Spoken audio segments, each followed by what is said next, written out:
Phoenix in New Jersey. What's up, Scott? Hi, Mike. How you doing? Good. We're going to miss you when you're gone, buddy. Thank you. Thank you. In the car when you get on every day. Thank you. I preface this being a Met fan, but I was shocked when I heard about Joe Girard. I actually literally stopped on my feet. I think this is a total power play on Cashman's part, and I think, like Jerry Jones losing Jimmy Johnson because he let his ego get in the way, I think this is going to hurt the Yankees long term. And I also wonder what your thoughts are on them waiting until the Mets name their managers to make sure Girard didn't wind up in Flushing. They didn't even do that. They weren't even going to announce this until the World Series was over. Joe announced it.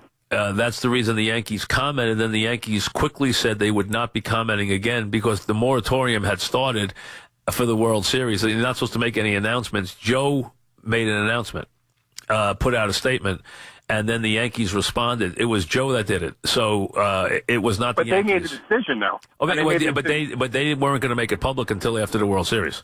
Yeah.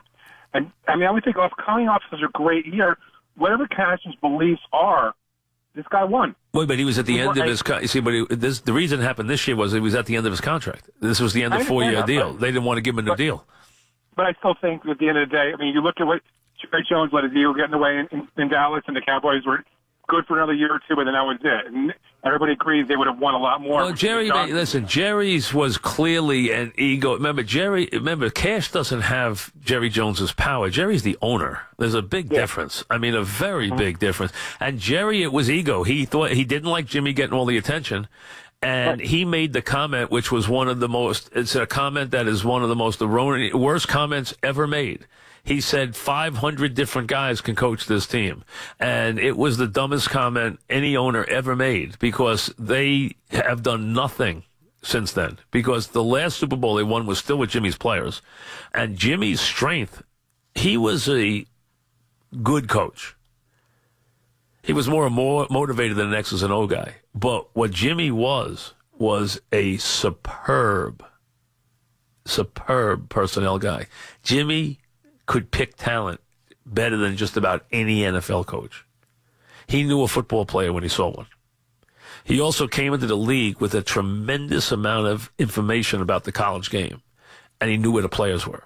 So his drafting was impeccable and produced incredible players, produced the last dynasty on the field, and so many great players. And when that team, which did win a Super Bowl, we know without Jimmy, but it was 3 and 4 years, and then they haven't won since. So those were all Jimmy's players, and that was his strength. Like I said, Jimmy was really he was not a great X's and O's guy, and that was his thing. But he was a great motivator, and he studied industrial psychology in college. He liked to play head games. That was his thing, and he was very good at that. And he was very good at picking players. He really was. Here's the Mink Man.